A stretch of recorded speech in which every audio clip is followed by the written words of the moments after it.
Good evening, everyone. Thank you for joining us. This is our special holiday edition of Nutrition and Physical. I totally screwed that up. Thank goodness we're on the That's cloud. okay. I'm just going to start all over. Thank you for joining us tonight for our special holiday edition of the Psychological and Nutritional Considerations in Weight Loss.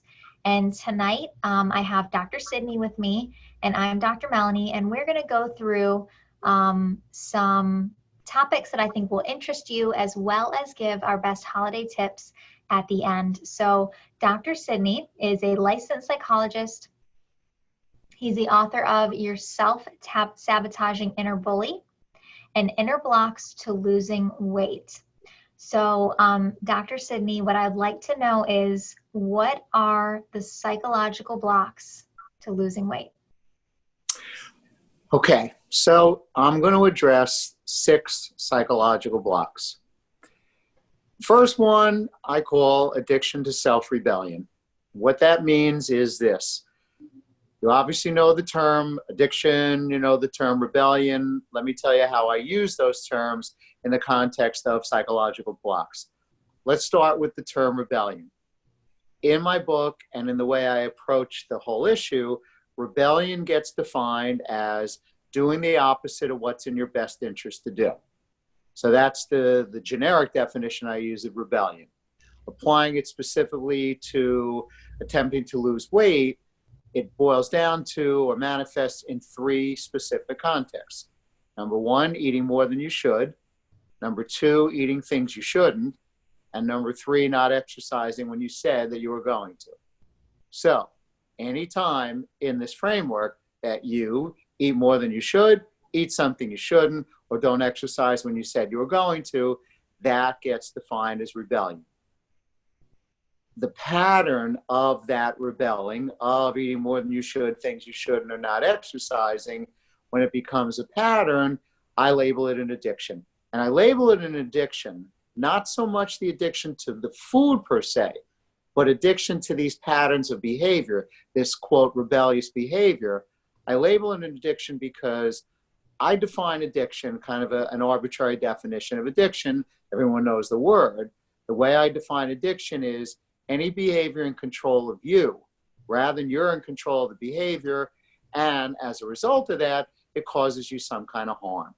Could be psychological harm, physical harm, relationship harm, whatever it is. So these patterns of rebellion create harm because they sabotage your efforts to lose weight. So that's the first block, again, addiction to self-rebellion. The next one is anxiety. This one's a little more subtle, not as obvious. So if somebody really wants to lose weight, it can seem on the surface, can raise the question, what could you possibly be anxious about? You know, the desire to lose weight, the benefits of losing weight seem pretty clear. You are going to feel better about how you look. You're going to feel better about how you feel on the inside. You're going to feel better about your health. So, you know, you put all those things together and it looks like, where could anxiety possibly fit in? Well, I'll tell you how anxiety can come in. It may not be conscious, but it can be something in your subconscious where something inside of you may recognize that if you lose the weight that you really want to lose, while there are obvious benefits, the downside can be that it can bring up anxiety about how you and your life will change in certain ways that you may not be ready for. For example, let's suppose that you're really wanting to be in a special kind of romantic relationship, but you have a lot of anxiety about issues around, let's say you've been betrayed. Let's say you're feeling very afraid of being rejected, okay? So here's the trade-off of not losing weight. If you don't lose weight, you're not, chances are, going to feel as confident as you'd like to feel about what you have to offer bringing a relationship into the mix. On the other hand, let's suppose you lose weight, okay? Again, the good side is you're feeling better about how you look, feeling better about yourself on the inside. But if you haven't worked out some of your anxiety issues around, let's say, betrayal, around, let's say, rejection, then it can bring up a lot of anxiety about feeling and looking better, because now you become more willing perhaps to get in a relationship. But the trade-off is now you're also going to face, you may not have worked out, how hurt you felt, how rejected you felt. So it's a tricky trade-off that anxiety isn't very obvious usually, but it can become a block to losing weight without consciously realizing, and again, sabotaging yourself. So that's the second block. Third one is loyalty. And what I mean by loyalty here is a loyalty to a pattern that usually is a family pattern where food is central to love, to family life, and so forth. As though then if you are not rebelling and eating more of only what you should and no more than you should, whether you're choosing a particular diet program to do that or coming up with your own plan or strategy to manage your food, something inside of you can feel as though I'm being disloyal to the family pattern. The family pattern was the, kind of stereotype of mange, and where eating became a display, a sign of love, a sign of connection. So that can be another block for some people who grew up in an environment where food was so central to the idea of love and family life. Okay. Next one is emotional suppression or emotional deprivation, usually called emotional eating. So that can have two sides to it. What I mean by emotional suppression is one of the blocks can be that if you are feeling intense negative feelings that you don't really want to have to deal with, especially say anger, especially anxiety, jealousy, whatever it may be, by eating more than you should, things you shouldn't, what you're doing is suppressing or squelching down negative emotion if you really don't want to deal with it or can't deal with it. So that's the emotional suppression side. The emotional deprivation side is the opposite, in that if you are feeling as though there's very little fun in your life, very little pleasure in your life, then let's call it like it is. What is a simpler, easier way to feel some sense of pleasure and enjoyment in your life than to eat? Mm-hmm. Food is a very simple, easily available form of pleasure and enjoyment. So you're more vulnerable to, out of emotional deprivation in general, trying to fill some of that void of deprivation by eating. And I think we can all certainly be vulnerable to that. Okay. Fifth block, something I call the psychological curse words of weight loss. What I mainly mean by that is, as much as anything, I call it the F word. It is not the bad F word. What I mean by the F word in this context is the word fat. I wholeheartedly believe and maintain that anyone who gets caught up in using that word, perceives themselves that way, whether they're only 5 pounds overweight or 50 pounds overweight, whatever it is, that quote F word is like a curse word because it creates a self-esteem issue. It creates a self-worth issue. So if somebody's feeling that they want to lose weight, you really need to avoid that F word.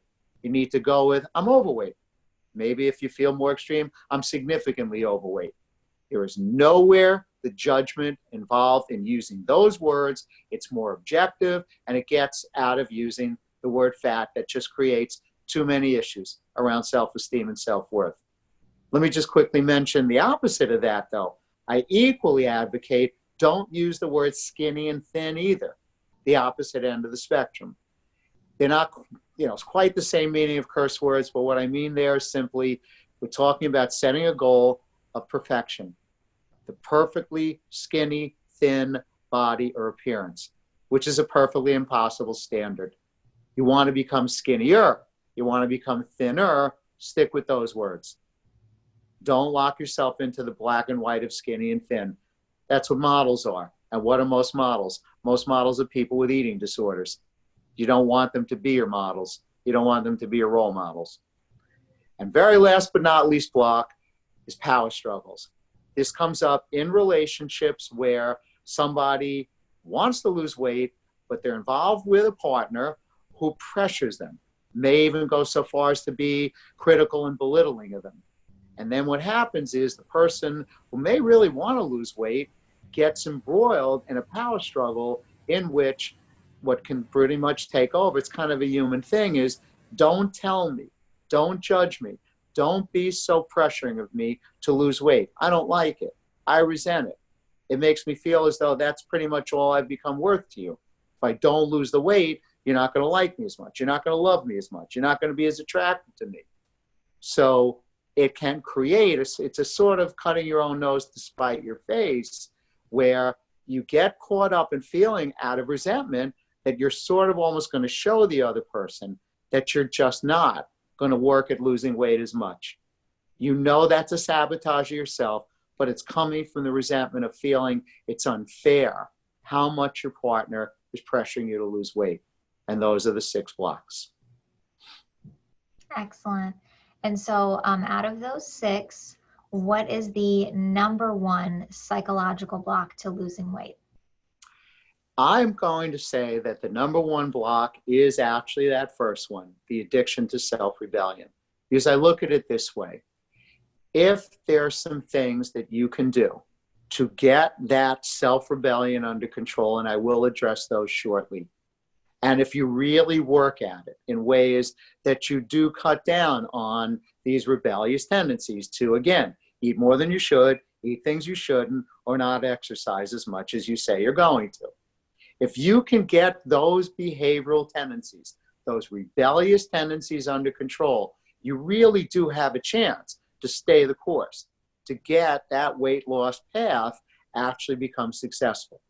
And I say that because if you don't, then there certainly are those other blocks that you may want to address.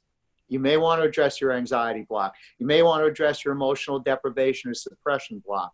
But if you can get a handle on the addiction to self-rebellion block, you may not need to deal with the other ones.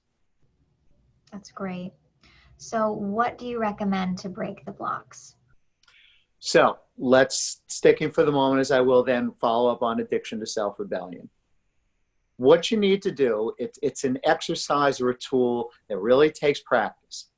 But if you come up with either this particular tool as something you make a commitment to, or come up with a little bit of a variation on it. So what you need to do is, it starts with, let's mainly go with the rebellion piece of eating more than you should or things you shouldn't. So what you do is, before you eat anything, at any meal or any snack, before you take a spoon or a fork to your mouth, before, if it's a hand food, you're going to bring your hand to your mouth, the first thing you do is you clench your fist. You clench your fist on your eating hand, okay? So that's, again, before you're going to take a spoon or a fork, or you're going to reach out for your hand to grab if it's a hand food. And then what you're going to do is you're going to be saying something to yourself. What you need to do at that moment is say something to yourself that will be something for you to remind yourself that you don't want to go ahead and rebel.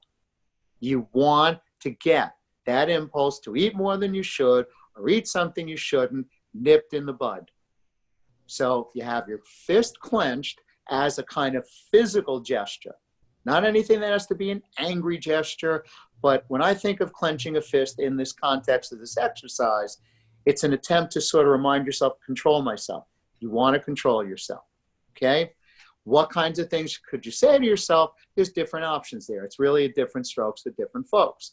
So for example, someone might say, while they're clenching their hand, don't lose self-respect.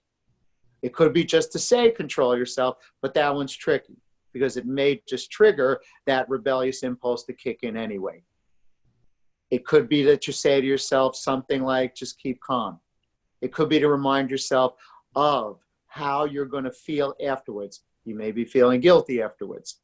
What you want to do is you want to create your own, I'm assuming a lot of people are familiar with the term mantra, a shorthand.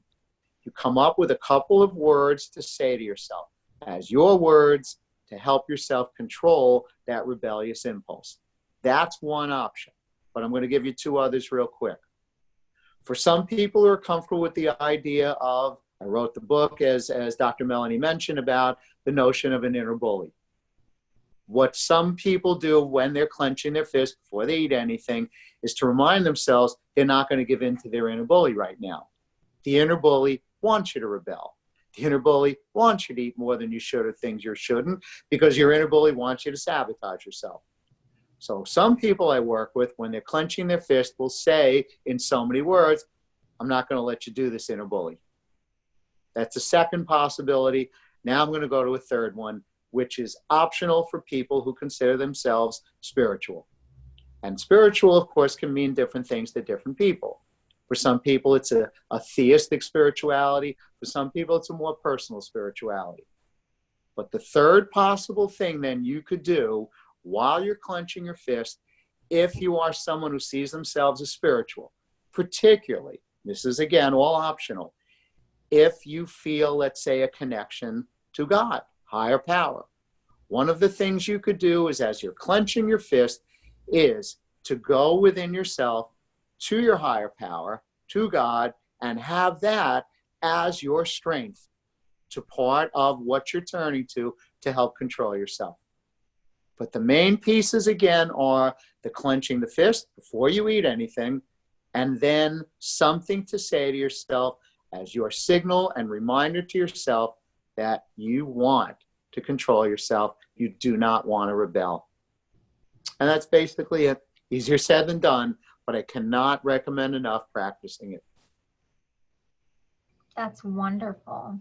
And so they can read and discover more about the inner bully in your books and how to work on the blocks.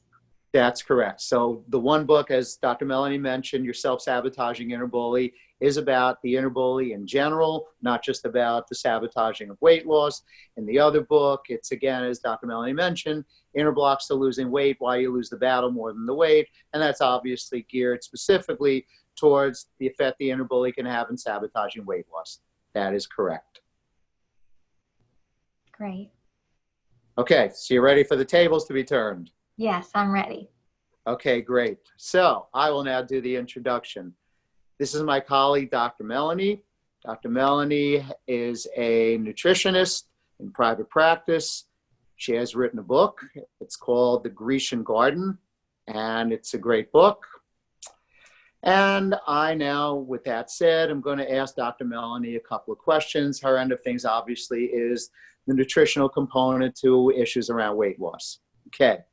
So, Dr. Melanie, my first question is, what hormonal imbalance leads to weight gain? Yes. So this will be really common if someone has already an endocrine diagnosis. So this may be someone who has PCOS, hypo or hyperthyroid. They may be diagnosed with diabetes or adrenal fatigue. And what occurs to cause this hormone imbalance is a blood sugar imbalance. And so the blood sugar imbalance leads to excess cortisol, and then the excess cortisol can lead to more storage of excess fat, and that would be more in the belly and in the hip area.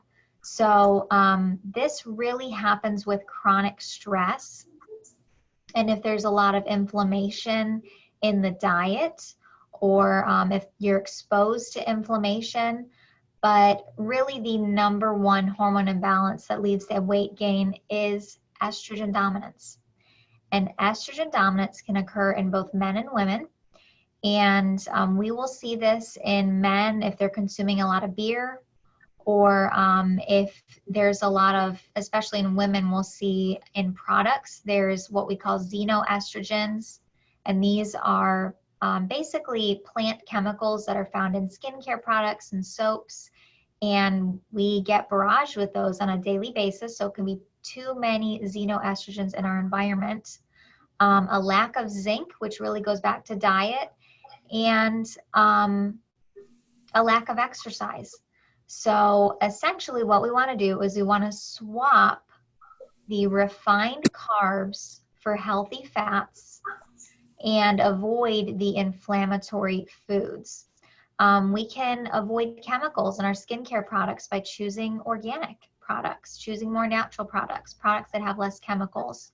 We can also get our cortisol tested to determine which stage of adrenal fatigue we're in, where the cortisol is, and then work on our circadian rhythm so that we can have better sleep cycles and sleep more rested and wake up with more energy. Great. Okay. Very informative. A lot of things that I think a lot of people aren't familiar with, don't necessarily even think about how important considerations really are. So I think this is really important, enlightening information. I think that's great. Okay, next question. You made some reference to blood sugar just a moment ago, but I want to make sure this is still a question that we can address here. How does blood sugar imbalance prevent weight gain? So essentially, every time that we eat, there is a blood sugar spike. So throughout our day, there's this blood sugar ebb and flow. And essentially, your adrenals and your pancreas manage that flow of blood sugar. So what happens is when your blood sugar goes up, your pancreas produces insulin. And then to help lower that blood sugar, your adrenals kick in with cortisol. So if you can imagine, if we're not eating regularly throughout the day, or if we're eating a lot of carbs and sugar, we're going to literally be on a roller coaster throughout the day trying to balance our blood sugar. So this puts the body in a fat storage mode. This literally will, the body will almost go into like a starvation mode because it doesn't know when the next meal is, and you can begin to store more body fat. So this is for someone if you crave sweets and breads throughout the day, if you need a caffeine pick-me-up, if you are lightheaded, if you miss a meal, if you have excess thirst. You're going to want to get your insulin tested, your A1C tested. I always recommend a saliva cortisol test. And really and truly, an imbalanced blood sugar looks like a need for minerals. So in general, when someone's blood sugar is imbalanced, they may need chromium.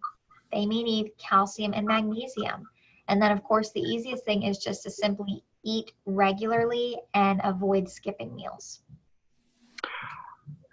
If I may, Dr. Melanie, before we go on to the next question, I actually have a question. Mm-hmm. You made reference to the A1C, which yes. I've learned is, extremely important. So I was advised about 2 years ago. My A1C I was pretty much at a point of, I was told, borderline diabetic. Mm-hmm. And I knew I was eating a little bit too much sugar, et cetera, et cetera. I had a friend of mine who's very familiar with alternative medicine, integrative medicine, and so forth, recommend that I be taking a tablespoon of apple cider vinegar every day. And I can tell you, and I'm very curious what your thought is on this. The last time I got my blood test results, my A1C went down. It was about 6.2, which my understanding is kind of borderline, down to 5.7. I don't know how definitive it could possibly be to say it was related to apple cider vinegar intake. I'm just wondering your thought on that. Yes. So the great thing about apple cider vinegar, it increases stomach acid, and it does have kind of a bitter component to it. So when you have that bitter component, it naturally increases pancreatic enzymes. And so when you're naturally increasing pancreatic enzymes, especially with that kind of astringent, bitter taste, that actually helps to balance our blood sugar. So it makes perfect sense that consuming apple cider vinegar would help to bring down your A1C. So there really is, it's not even just correlational, there really is a cause effect here. Yes. Thank you. And very reinforcing for me to stay the course on that. That's great. Okay. All right. Next question. So what does gut health have to do with weight loss? Really just about everything. All roads lead to the gut. And especially, we're hearing a lot about the gut even more today and the microbiome. And this is a really important piece of the puzzle when it comes to maintaining a healthy weight and the weight that you want to be at, the weight that you're comfortable with. So if we have any inflammation in our body, especially gut inflammation, we are going to have trouble with keeping the weight that we want. And the reason why is because basically with gut inflammation, there's two things going on. Either there's an imbalance of beneficial bacteria, so there's there's more pathogens. There could be some candida, maybe a virus or bacteria or parasite, and there's not enough beneficial bacteria. What that means is we're not going to have the right beneficial bacteria to not only digest our food, but absorb the nutrients. The second thing with the gut is the lining. So the lining of our gut can get aggravated, almost if you can think of like a skin rash.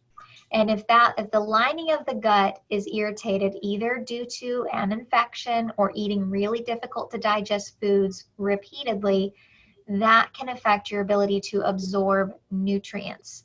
So with the gut, it's really about reducing gut inflammation.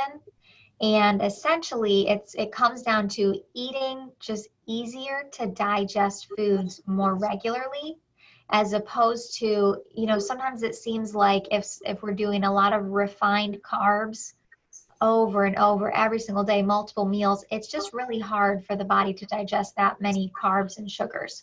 So the carbs and the sugars also affect our microbiome. In other words, we can either feed the healthy beneficial bacteria, or we can feed the not beneficial bacteria. And so depending on what we eat, it's going to feed that microbiome. The same thing as you would think of a garden. If you had a garden, you're going to put the nutrients in the soil, maybe the mushroom compost, and you're going to put straw in there to keep the weeds out. It's the same thing with our gut. It's like a garden. So with the gut inflammation, it really comes down to eating easier to digest foods. And two of my favorite easy to digest foods are going to be bone broth, which is it's a broth that you can make with animal bones. Almost think of like old-fashioned chicken soup. You can either use bones from the butcher, or you can use like a whole chicken, and just make a broth, make a stock. And the broth or the stock has easy to digest proteins, and it also has collagen. And so it really helps to heal the lining of the gut. And then the other really, the good gut food that helps reduce inflammation would be cultured vegetables. So these are things like naturally fermented pickles or sauerkraut. A common brand is Bubby's. We have Publix. I know they're at other health food stores. It's a salt brine, so it's naturally fermented. It's a probiotic rich food. So I usually recommend starting with those gut healing foods to reduce the gut inflammation. Really, really useful, really important stuff. I'm going to indulge myself, if I may, Dr. Melanie, in another question that I have. Yes. Can you talk a little bit about probiotics and prebiotics? Yes. So probiotics are great, especially if you've been on antibiotics, or if you have had an infection and we want to sort of bring balance back to that ecosystem. So what you want to look for with probiotics is some that are going to colonize. So my absolute favorite are going to be the soil-based probiotics. And there's a couple different brands. There's the Gutley brand. There's Garden of Life. Chris Kresser makes a soil-based one. I think Dr. Amy Meyer makes a soil-based one. And essentially what that means is that it's almost like giving your gut seeds. They're going to be able to culture and colonize in your gut. If it's not the right probiotic, it's almost going to be transient. It's not really going to hang out and stay in your gut. And then prebiotics are great because they actually help to feed the beneficial bacteria. So prebiotics, things in food, are things like onions, garlic, jicama, Jerusalem artichoke, vegetable fiber can feed the beneficial bacteria. And then supplements, a lot of times we'll see inulin, or it'll say FOS or GOS. And these are basically prebiotics. In other words, they are basically like tiny fibers, and they feed the beneficial bacteria that we want to have grow. And just as a quick postscript, not only based on price, I assume, but all probiotics and prebiotics are not created equal. That's true. That's true. Okay. I would say majority of my clients are all on different probiotics. Really? Mm-hmm. Okay. That's interesting.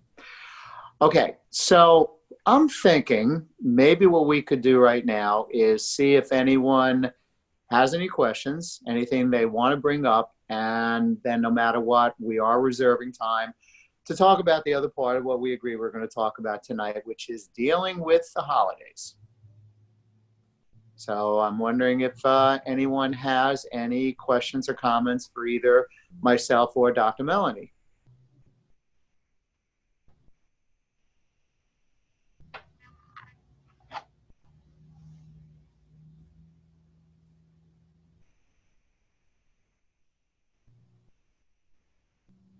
Don't be shy, as they say. So I actually have a question that someone messaged in, and maybe we can address that question. That'd be great, yes. And I'm actually going to ask this one to you, Dr. Sidney. And the question is from Melissa N. Can you address food addiction? Okay, yes. Food addiction, let me make sure, though, that I'm clear about the question. Are we talking about addiction to food in general, or are we talking about addiction to certain foods where there's more of a vulnerability to addiction to specific foods rather than other foods? So I'm wondering if who's ever asking that question can possibly just clarify that, and then I can proceed from there. The first option. Okay, so that's food in general. Mm-hmm. Okay. I believe if the addiction issue around food itself is to food in general, then what really needs to be addressed, certainly in part, as I mentioned, the addiction to self-rebellion piece, but there really is more to it than that. There really has to be more to it than just, again, the acts of rebellion of eating more than you should, things you shouldn't, etc. What really needs to be done, it can involve certainly reading some of the things in my book, again, about the anxiety block, about the loyalty block, about the emotional suppression and deprivation book, issues rather. But if you read my book, or even if you don't, and you have been on this roller coaster ride of food addiction, you know for a long time, you know that there has been a chronic pattern of sabotaging yourself. Then what I really recommend is, if you're open to it, is you go get some counseling. And you get some counseling for what, again, can be established as you may not realize that you have some underlying anxiety issues. Part of the reason that I wrote my book, I want to really emphasize here, is that when I was working with people who were struggling with that end of the eating disorder spectrum, being caught up in this chronic pattern of being overweight, that I learned through speaking with patients that anxiety was an under-discussed issue. I learned that issues around, we've all heard, a lot of people have heard the term emotional eating, but having patients talk to me about the need to squelch down all kinds of negative feelings that were really difficult to face, that had become a pattern for a person, that by not facing their anger, not facing their fears, not facing other very uncomfortable negative feelings, or again, I mentioned the other side of the coin, people who were really struggling to feel they had any enjoyment in their lives or any pleasure in their lives. Again, those are the things that create more vulnerability to the rebellion and to maintaining a food addiction.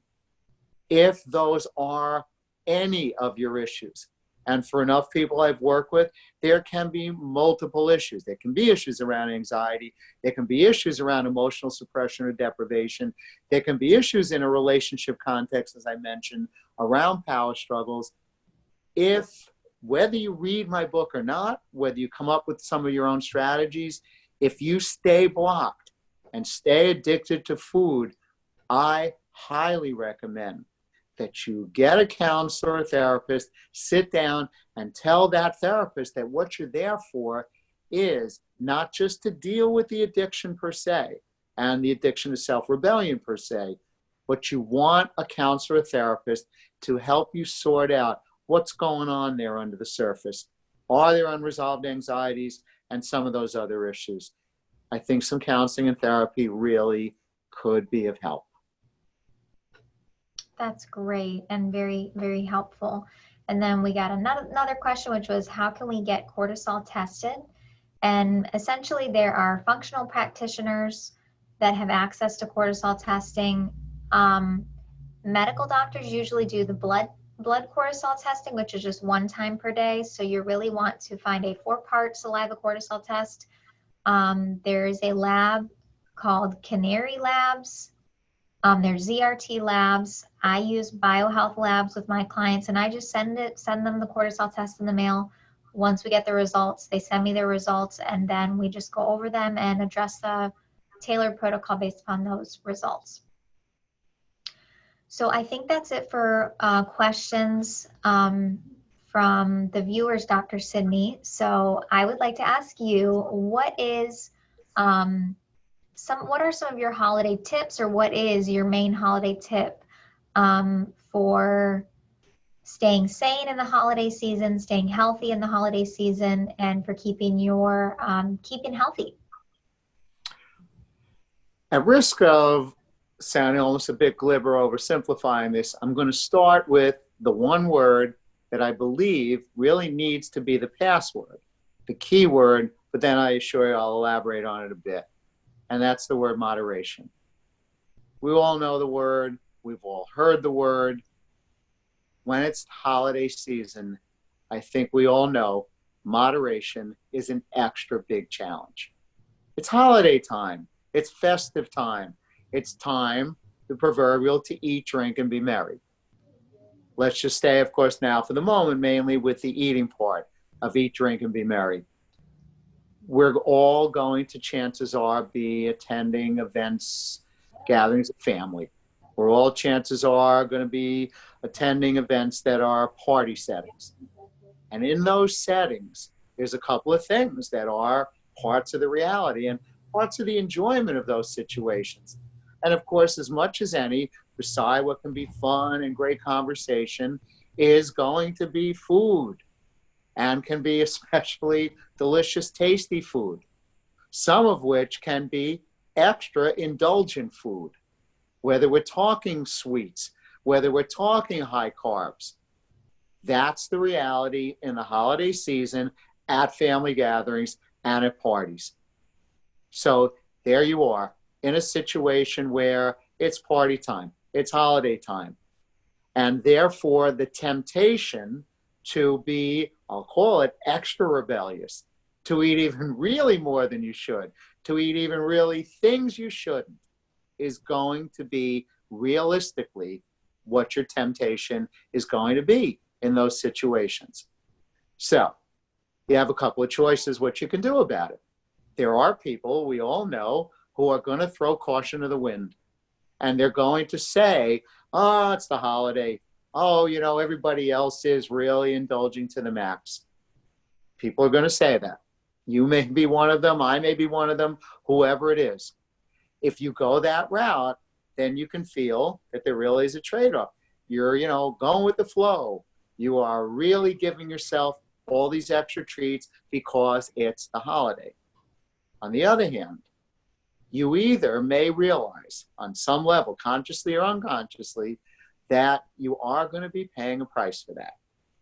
Now, if your mindset is, I don't really care if I'm paying a price right now, I want to indulge to the max, then the price you may pay really may not hit you till the holidays are over.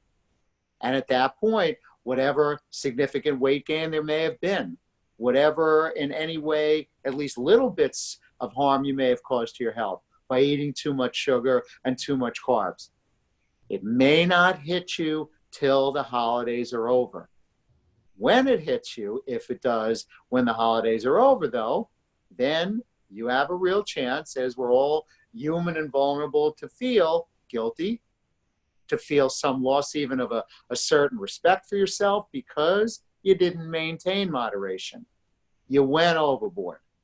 And although you were maybe rationalizing to yourself, again, everyone else is doing it, it's holiday time.